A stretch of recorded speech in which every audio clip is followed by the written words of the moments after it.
Hi friends, Rebecca here, the Dragon Librarian from Farmington Community Library, and my pal Arloth and I are here today to talk to you about a couple brand new books that we're both really excited about, and we think that you might love them as well. So the first one is called Infinite Country by Patricia Engel. Infinite Country. And the first thing that I loved about this is that it's an own voices story. So the story is about a Colombian family, and the author is actually part Colombian as well. So I love own voices stories. I love when authors can give their own rich experiences and their history in their stories.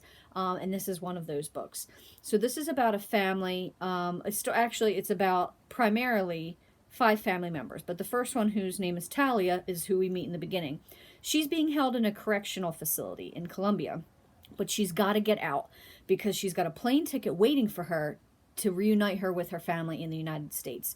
So a lot of this book is this heart-wrenching, intense struggle for her to get out, for her to make her way back to where she needs to be so she can get out of the country.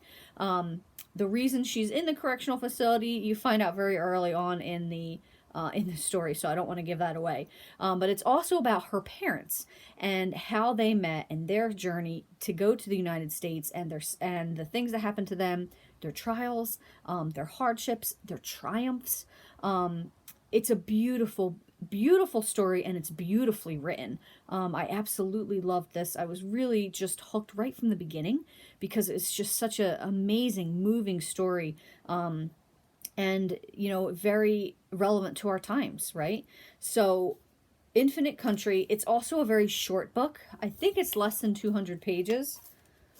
Yes, it's less than 200 pages, so this story packs a punch for being so short. But if you're looking to get into something that's not very long, this is a really good choice. And like I said, it is also very intense, beautiful, moving story about a family who is just trying to stay together and to survive, basically. Beautiful. Infinite Country. Now, the next one, I'm sure you've heard the author of this. This is The Four Winds by Kristin Hannah, and this is Kristin Hannah's newest book.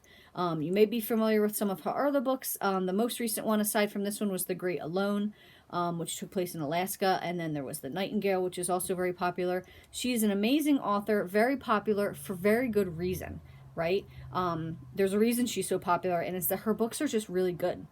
The thing that I love the most about Kristin Hannah is she can take a topic that I feel like I might not really be interested in or wouldn't really care about normally, and make it just so fascinating and engrossing that it just completely draws me in.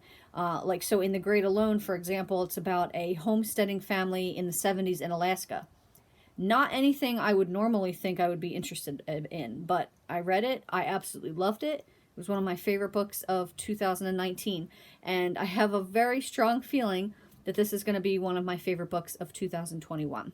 So this is the story of Elsa and her family, Elsa Martinelli, and she is living in the plains during the story starts in the 20s, and she's living on a farm with her husband and his parents and their 2 children. And then the 30s hit, and then we get the Great Depression, we get the droughts, we get the dust storms that just absolutely ravage the Midwest. And, Elsa and her family are starving. They don't have any money. The land is just devastated by all these horrible things. There's no money, there's no jobs, there's nothing. But she somehow has to take care of her kids and her husband and her in-laws. So they make a really tough decision to go west, to go to California, because that is where they say the money is, that is where they say the jobs are. So they go to California and find themselves in a lot of other situations that are not so great.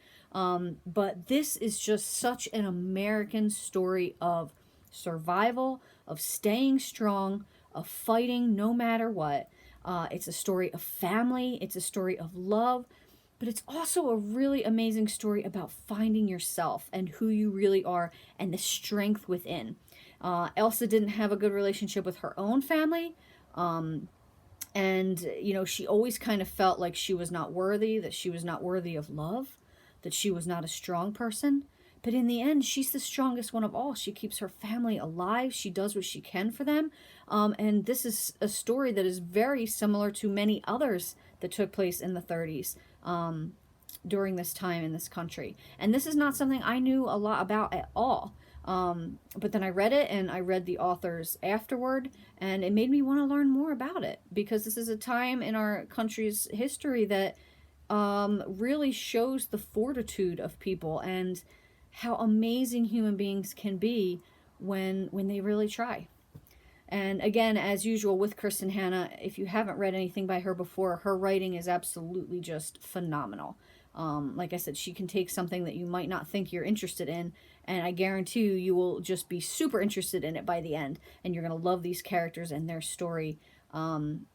It just is very moving and emotional and just so beautiful. So if you're looking for a fantastic read, a great story, The Four Winds, Kristin Hannah, another fabulous book by this wonderful author. Well, those are the two new ones I have to talk to you about today. I hope they sound really interesting. Please feel free to put them on hold. I think there might be a few holds on both of these books already right now, so get your name on the list so you can get a copy as soon as it comes in, and dive into these stories, which are absolutely fantastic. Thank you so much, friends, and have a wonderful rest of the day.